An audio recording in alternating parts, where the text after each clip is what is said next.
So, it's been too long yet again. So, hello everyone, I'm Mad Matt. Welcome back to Mad Matt Reviews.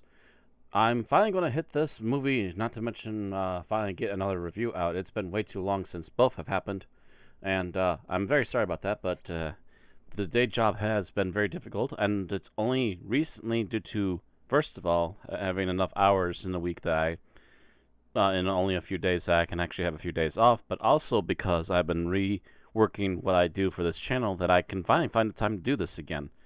As a matter of fact, in a couple of weeks I'll have a chance to do another one, hopefully, as long as things continue to go well. But for right now, we'll focus on this, which is the fact that I'm finally going to watch the movie that released last year, Ghostbusters, oh, Frel, I even forgot the title. Ghostbusters Afterlife. I finally remembered it before I saw it. I was thinking Resurrection. It's like, no, not Resurrection. They managed to dodge that bullet. So I'm going to finally watch Ghostbusters Afterlife. Got this shirt last year, shortly before I actually got my copy of the movie, waiting in anticipation for this moment. I've ordered another shirt for the next movie that's going to be showing up hopefully later on this month, in a week or so. But yes, it's time for me to start playing some big catch-up. So, without further ado, I'm going to turn on the display capture, and we're going to also bring down the opacity of it so we can try and not get knocked up by the algorithm. You're going to see some highlights of my reactions, and I'll give you my final thoughts at the end as a review. So let's get going and finally watch some Ghostbusters Afterlife. See you on the other side.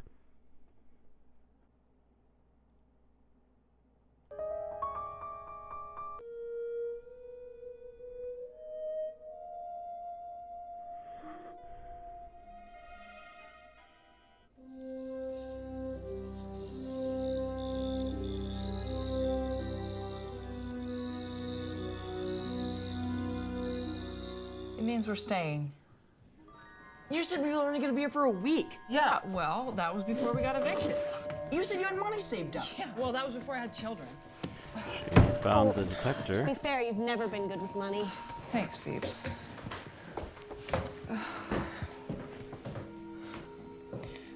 What's that?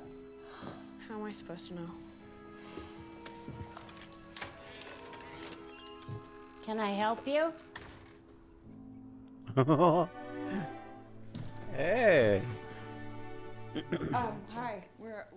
Are you telling me this place is worthless? You mean aside from the sentimental value? Ow. Oh, cool. I'm Podcast. Why do people call you Podcast? Oh, I call myself Podcast because of my podcast. Probably only kid in town. Doing some painting? Yeah. Whereabouts you staying? That old apocalyptic ranch off of 99. This is my father's place. Dirt farmer had a family? You all called him the dirt farmer? Meant nothing by it. He spends every week working a piece of land, but never seeding, never watering, never growing a ding-dang thing. It's curious behavior. Great customer, though. He bought some bizarre shit. Yeah, that sounds like him. Phoebe. Toast. Okay, maybe a little more. Tell me a joke or something. A joke? Mm-hmm. What do you call a dead polar bear? Mm-hmm. Anything you want. It can't hear you now.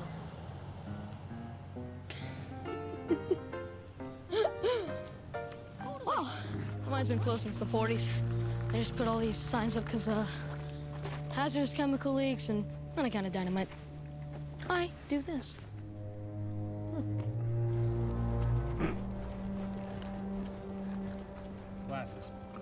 2 millimeters of plastic eye protection. Are you sure this is safe? Safe? No. No. History is safe. Geometry, that's safe. Science is all particle accelerators and hydrogen bombs. Science is giving yourself the plague and gambling on the cure. Science is reckless. Totally! Was a Ghostbuster.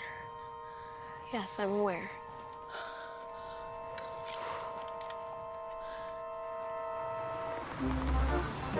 Safety's off.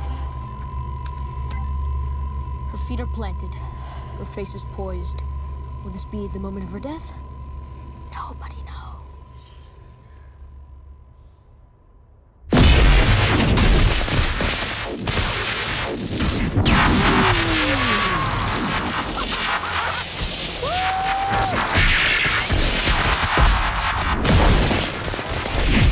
Island, that sucker.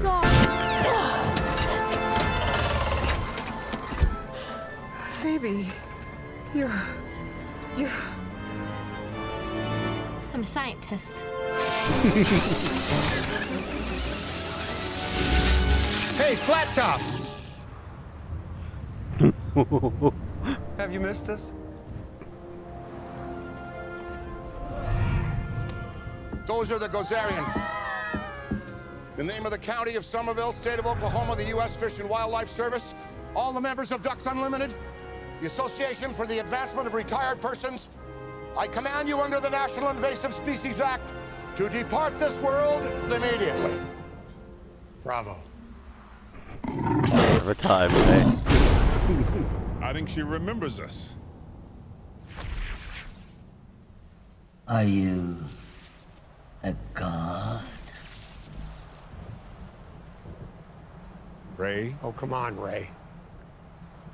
Yes. Yeah, we're all gods.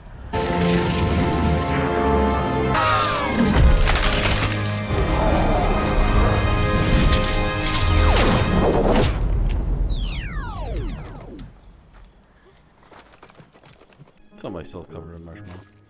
Are you all right? You just single-handedly defeated a manifestation of Gozer. You gotta be my podcast. Sure, what's it called? Mystical Tales of the Unknown Universe. MTW, that's you? Wait, you're my subscriber? Really found its voice in the 46th episode. What did they do to you? Oh. Don't worry. I'll take you home, get you all cleaned up. It works well. Yes. Pause this and watch this.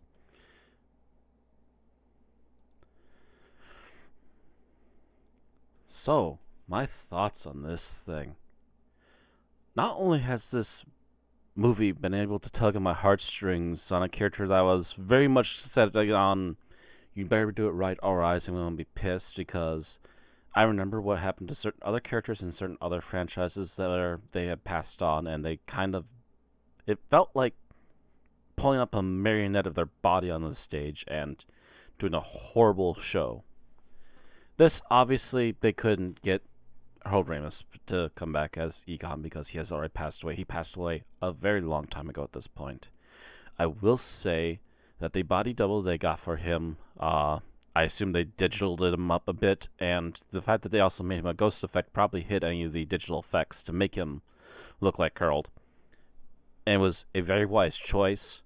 They were very subtle with it and only saved it for the very last bit to actually show him.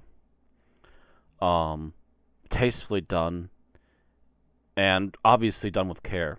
It's obvious that the people who are behind this still really cared about him, and it's obvious that they wanted to at least give Egon a good send-off in-universe for this particular movie, which is also the good reason why to make Egon's extended family up to his grandchildren a main point of this one, and kind of express why things have gone the way they have gone, and laying little hints down as to what happened in between, well, obviously what happened between 2 and this movie.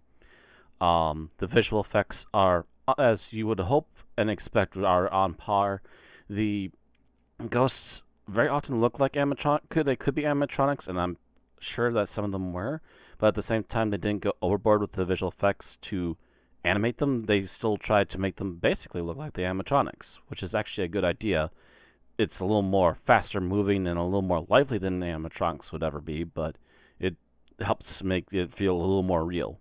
The ghost effects are really well done. Every ghost is a unique individual thing, like the old days. And if you're looking hard enough, you can see references. Like I said, there was one of the ghosts in there that was actually one of the action figures I used to have as a kid. So that's actually a nice little homage in and of itself.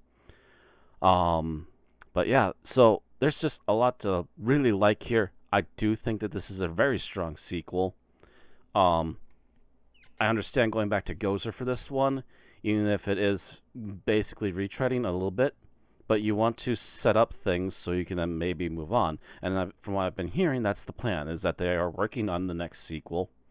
They are giving it its proper time to actually write it up properly. And in the meantime, they're also planning on doing an animated series that will hopefully help bridge the gap in between the two movies. And basically use that the way they used the original cartoon, which is maybe there's some fluff bits that aren't actually canon, but as far as you're concerned, because they're not mentioned in the movies doesn't mean they aren't canon. They still are there. They just don't come up, kind of a thing. So here's hoping that things continue to go successfully, and I think this is going to go somewhere in my collection right next to my Ghostbusters 1 and 2. This is a fantastic sequel. This is what I wanted the first time out, and I hope the next couple outings are successful as well, because it seems like they've set up some things with a lot of thought in advance this time. So hopefully it all goes well.